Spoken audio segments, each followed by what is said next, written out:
Eu quero convidar você para abrir a sua Bíblia comigo no livro de Neemias. Neemias capítulo 4. Nós vamos ler todo o capítulo. Lembrando, irmãos, que nós começamos uma série que se chama O Retorno do Exílio. E na semana passada o pastor Jonatas já trabalhou o primeiro tema da série, Comece com uma oração.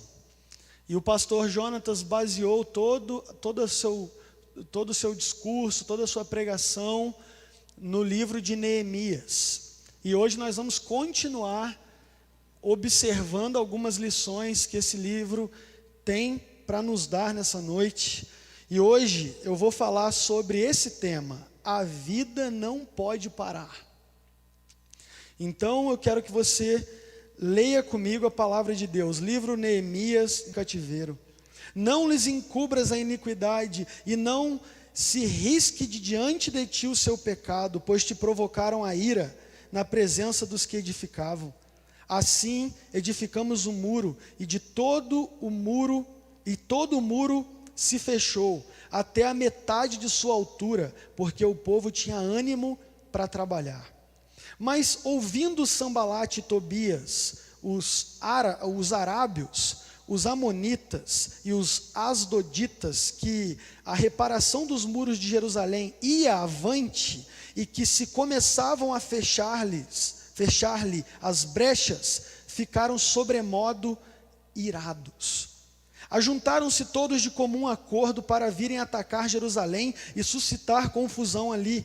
Porém nós oramos ao nosso Deus, e como proteção pusemos guarda contra eles de dia e de noite. Então disse Judá: já desfaleceram as forças dos carregadores, e os escombros são muitos, de maneira que não podemos edificar o muro.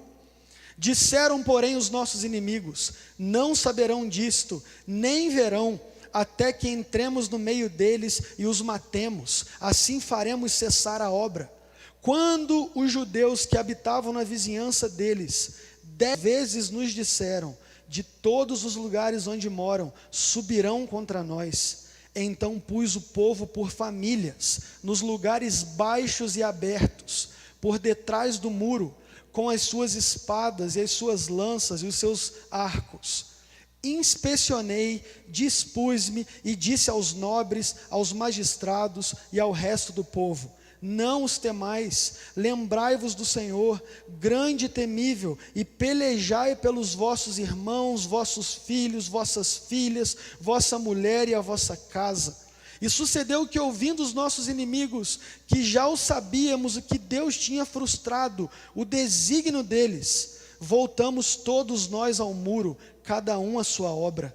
Daquele dia em diante, metade dos meus moços trabalhavam na obra, e a outra metade empunhava lanças, escudos, arcos e couraças, e os chefes estavam por detrás de toda a casa de Judá.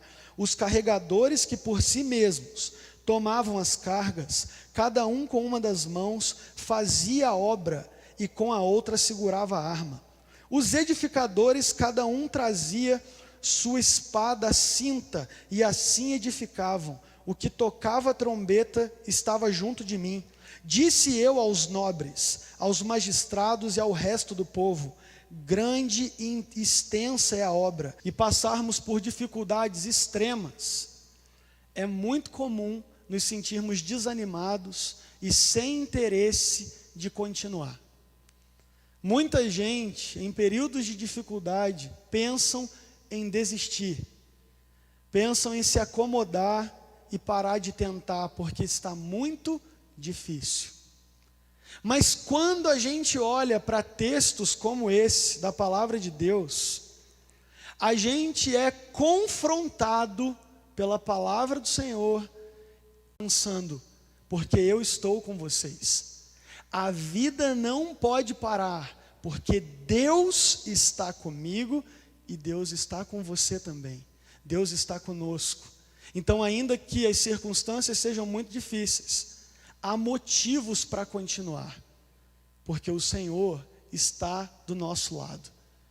E uma coisa que eu gostaria de lembrar aos irmãos aqui é da história de Neemias. Neemias nasceu na Babilônia, mas ele era descendente de judeus que vieram de Jerusalém para a Babilônia. O povo de Israel ficou em uma vida boa. Neemias estava diante de um grande desafio, mas ele entendia que a vida daquele povo não podia continuar do mesmo jeito.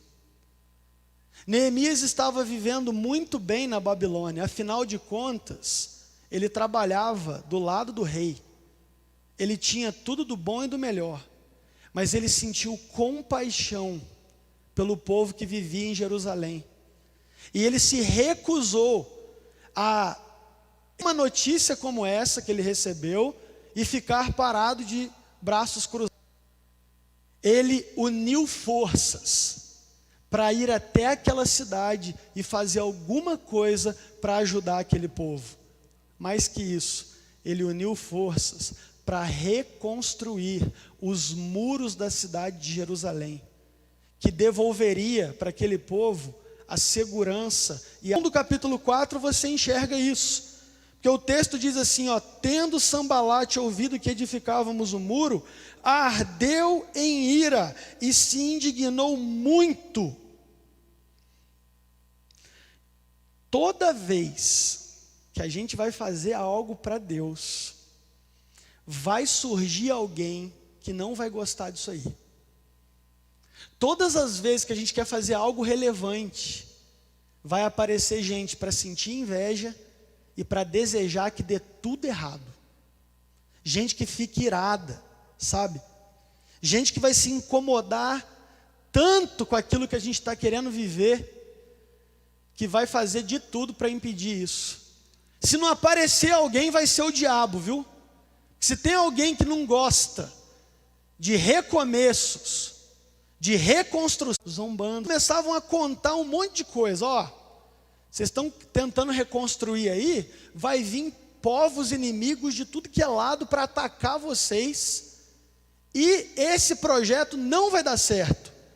Quando o povo ouviu essa notícia, eles ficaram perdidos. Ué, e agora? Será que vai vir?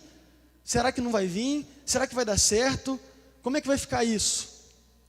Irmãos, fato é que quando a gente está com um propósito de avançar na vida, algumas pessoas surgem para causar confusão. Algumas situações surgem, foco, e fazer a gente desistir, sabe? Mas tem uma outra situação que Neemias lidou, o desânimo. Porque lá no versículo 10 você vê que o povo que estava sob a liderança de Neemias, que estava reconstruindo o muro, começou a ficar desanimado, porque era muito trabalho, era muito entulho. Não vai dar certo esse negócio não, vamos parar. E geralmente o desânimo chega quando a gente está na metade do projeto.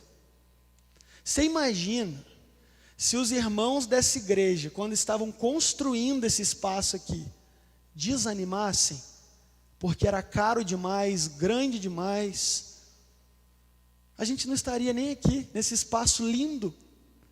Mas por causa de pessoas que insistiram e não pararam na metade do caminho, algo maravilhoso foi construído. Mas o desânimo vem, e geralmente, sabe qual que é o problema da distração? É que nem sempre ela surge como algo ruim. A distração pode ser algo que ocupa o seu tempo desnecessariamente.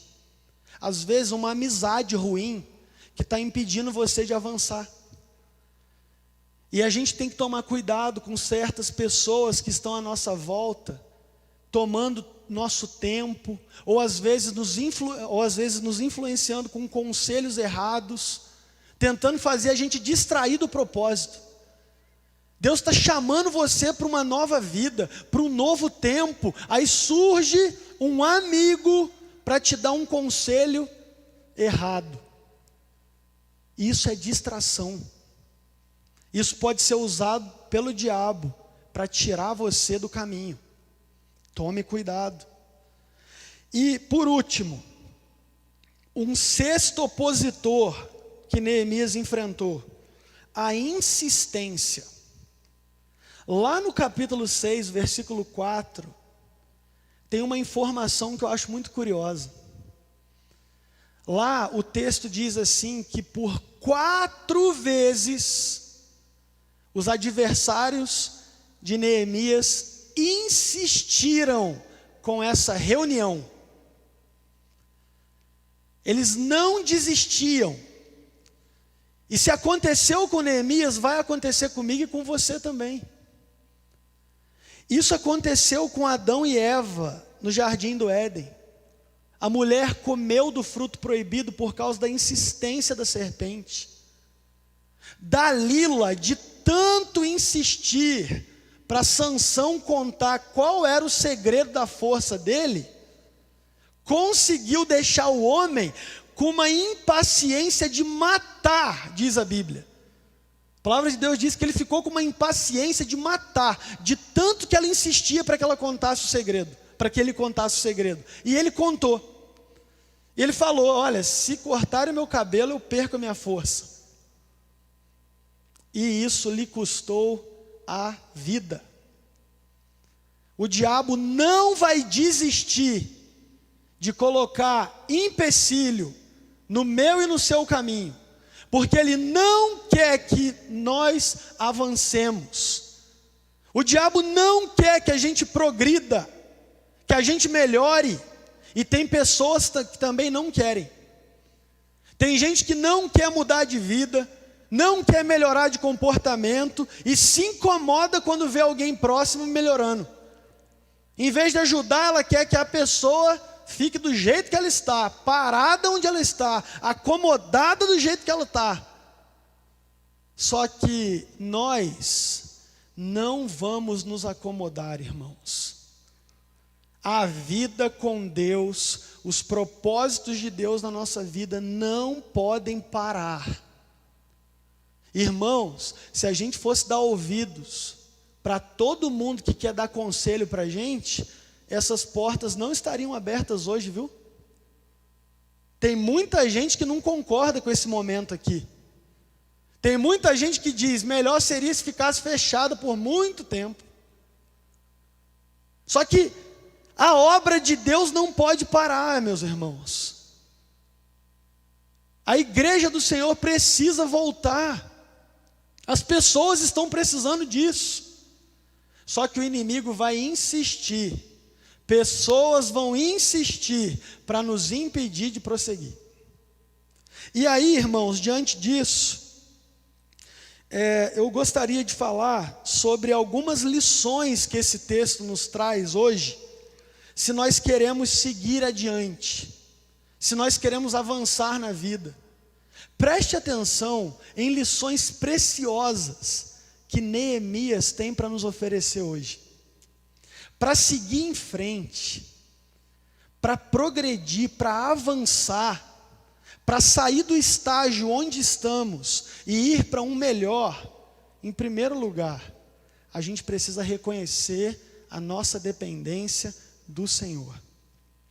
Reconhecer a dependência do Senhor. O versículo 4 e 9 mostram que Neemias era um homem de oração. Neemias orou quando recebeu a notícia de que os muros estavam derrubados. Neemias orou para pedir permissão ao rei para se ausentar por um tempo, porque ele era um homem responsável com o seu trabalho. Ele orou antes de ir para Jerusalém, ele orou antes de começar a construção do muro, a reconstrução do muro, ele orou durante a reconstrução e ele orou depois da reconstrução concluída. O que mostra é que Neemias era um homem dependente de Deus. Era um homem que reconhecia que sem Deus ele não conseguia avançar. E olha que Neemias tinha uma paixão muito grande por aquela obra. Ele queria mais do que qualquer pessoa que aqueles muros fossem reconstruídos. Ele era um líder exemplar, um homem com estratégias eficientes. Se você quiser aprender sobre liderança na Bíblia, leia o livro de Neemias. Era um homem inteligente, criativo, mas em nenhum momento ele se esqueceu de que ele dependia do Senhor o tempo todo. Irmãos, quando as coisas estão difíceis, é mais fácil a gente dobrar o joelho e pedir a ajuda de Deus. Mas quando tudo vai bem, que é o problema. Porque a gente começa a acreditar inconscientemente que tudo está indo bem, porque a gente está fazendo tudo direitinho. E aí a gente se esquece de que tudo que o ser humano recebe vem de Deus, é graça, é favor imerecido. Quando está tudo dando certo, é pela graça de Deus, é pela provisão do Senhor. Ainda que você não tenha orado, ainda que você não tenha buscado a Deus o suficiente, se está dando tudo certo na sua vida, mesmo você não estando em comunhão com Deus, creia, é graça de Deus, é Ele que está te abençoando. Isso que está acontecendo de bom não tem a ver com você, tem a ver com o amor de Deus. E a gente precisa reconhecer a nossa dependência do Senhor todo dia e o dia todo. A gente vive em uma cultura que prega o tempo todo que a gente precisa ser autônomo. E as pessoas, nós todos, desejamos muita autonomia, controle, fazer do nosso jeito, fazer do jeito que a gente prefere. A gente gosta de estar no controle. E as pessoas gostam de ter liberdade para escolher e viver como quiser. E isso está se tornando cada vez mais evidente. Só que, se a gente crê em um Deus que é todo-poderoso, que é amoroso, que é criativo, inteligente, conhece o fim desde o começo, se a gente crê em um Deus onisciente, em um Deus bom, por que nós temos tanta dificuldade de entregar a nossa vida nas mãos do Senhor? Por que a gente tem tanta dificuldade de acreditar que Deus tem o melhor conselho, a melhor direção, o melhor jeito da gente viver? Se uma coisa é verdade, por que a outra é tão difícil na nossa vida? A gente precisa aprender a viver na dependência do Senhor. Se o Senhor quiser, eu farei isso ou aquilo. Deus, ajuda-me a avançar, ajuda-me a melhorar no que for necessário. Ajuda-me, Senhor, eu dependo de Ti, eu dependo de Ti. Ajuda-me a administrar aquilo que eu tenho em minhas mãos, porque eu sei que se depender de mim eu posso colocar tudo a perder, tudo. Mas aqueles que dependem do Senhor, aqueles que reconhecem isso, estão sempre de joelhos dobrados, reconhecendo que a força para seguir adiante não está em nós, está em Deus. A oração é o meio de nós reconhecermos humildemente que sem o Senhor nós não conseguimos. Eu não sei se já contei essa história aqui, mas um grupo de pastores brasileiros foram fazer uma excursão, foram visitar igrejas da Coreia do Sul. Um grupo de pastores brasileiros foram para a Coreia do Sul visitar igrejas, mega igrejas, igrejas enormes. E eles foram convidados para ir em uma reunião às 5 horas da manhã. Quando eles chegaram lá, eles descobriram que era uma reunião de oração. Repito, reunião de oração às 5 da manhã. E eles perceberam que tinham mais de 3.000 pessoas nessa reunião de oração, às 5 da manhã. 3.000 pessoas às 5 da manhã para orar. E aí, como todo brasileiro gosta de fazer um comentário, um dos pastores falou com um dos pastores sul-coreanos: escuta, vocês asiáticos têm uma disciplina, Vocês gostam de acordar cedo e de seguir tudo certinho, né? Falou rindo. Aí o pastor respondeu: escuta aqui, com todo respeito, mas isso que a gente está fazendo aqui não tem nada a ver com o fato da gente ser asiático e da gente acordar cedo e ter disciplina. É que no mundo inteiro as pessoas acordam cedo para cuidar da saúde ou para ganhar dinheiro. Aqui a gente acorda mais cedo para buscar a Deus, porque Ele é nossa prioridade. Se eu estivesse naquele grupo, era o momento que eu cavava um buraco assim e entrava dentro com a resposta dessa. Mas isso é fato, irmãos. Quando Deus é prioridade, a gente demonstra isso no dia a dia. Quando a gente reconhece a nossa dependência do Senhor, a gente demonstra isso dia a dia. Irmãos, preciso correr porque o horário já foi. Em segundo lugar, identifique os pontos fracos e os reforce. Algo que eu acho muito interessante nesse texto é que Neemias percebeu que haviam algumas partes do muro que estavam mais baixas do que outras. E ele percebeu que nessas partes baixas o povo poderia sofrer ataque. E o que ele fez? Ele substituiu a equipe que estava lá? Não. Ele reforçou a equipe e reforçou a segurança em torno dela. Isso é maravilhoso, irmãos, porque na vida é muito comum a gente ver alguns produzindo mais, outros menos. Uns conseguem fazer mais rápido, outros menos. E isso estava acontecendo lá com o povo de Israel também, com o povo que estava em Jerusalém. Uns conseguiam ir mais rápido do que outros. Só que Neemias percebeu que haviam pontos fracos e ele cuidou disso. É uma lição preciosa para mim e para você. Porque se a gente quer avançar na vida, a gente precisa identificar quais são os nossos pontos fracos. É o exercício do autoconhecimento. É quando eu tenho a capacidade de olhar para dentro de mim e reconhecer quais são as partes mais vulneráveis. Em que áreas eu erro mais, em que áreas eu preciso me desenvolver. Onde eu caio mais em pecado.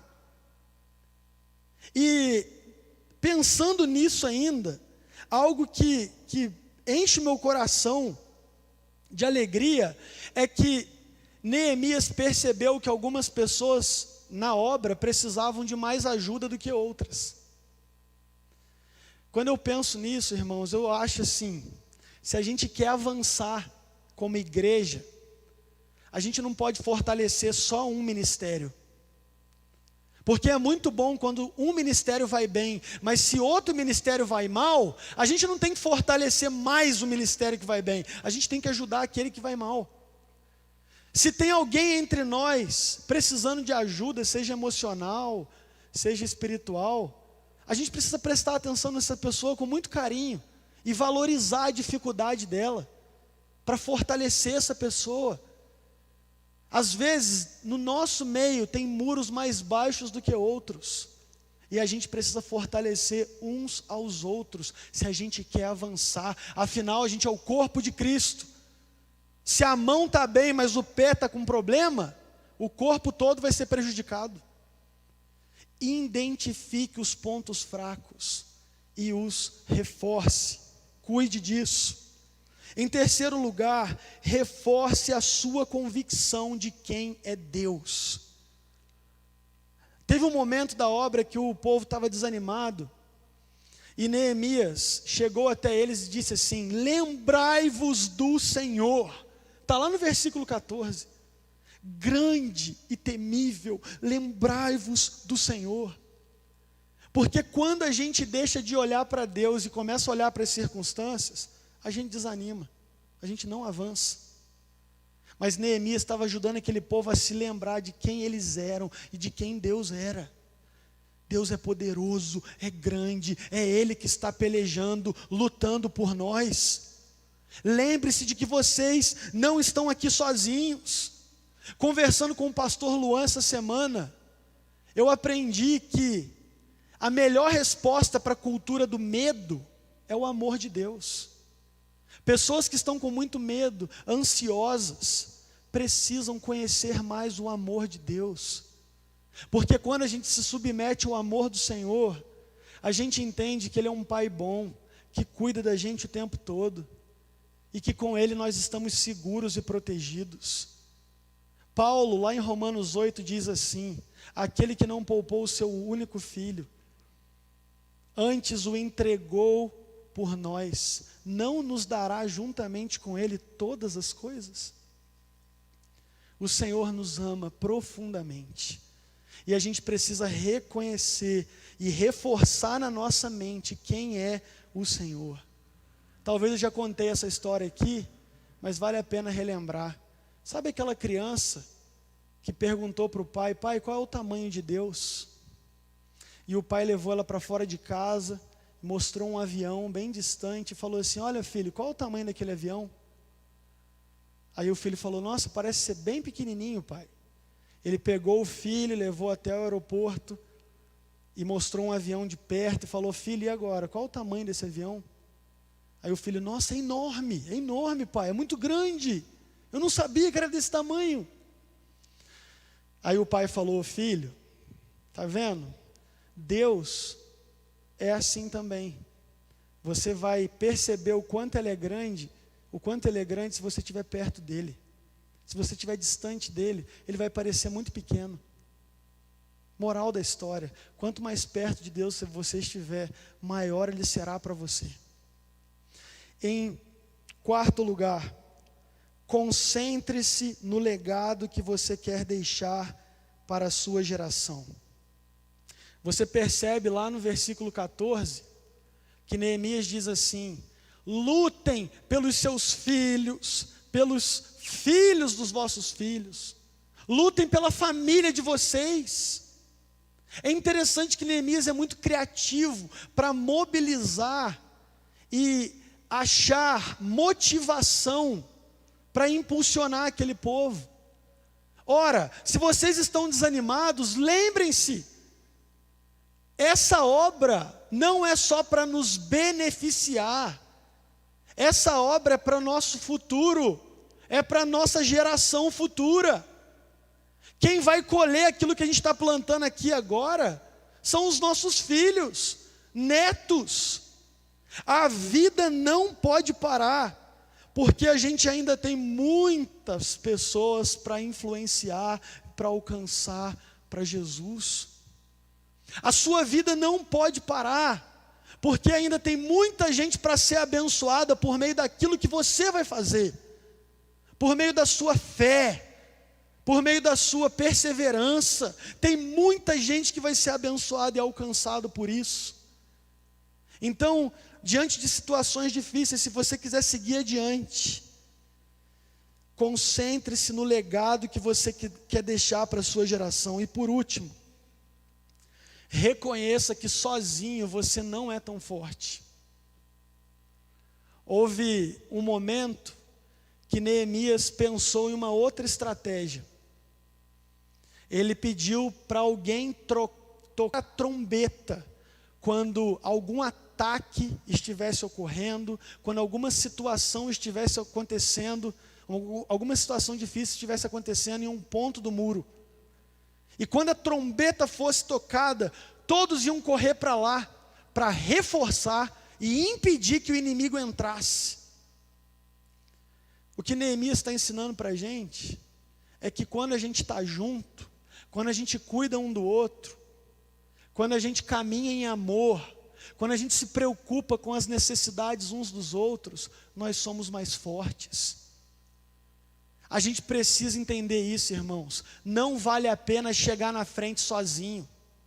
Nem toda conquista é vitória e nem todo sucesso é abençoado. Pense numa ilha deserta, uma ilha paradisíaca, linda, maravilhosa. Agora imagine você sozinho lá. Não ficou sem graça? Porque chegar em certos lugares sozinho não tem sabor de vitória.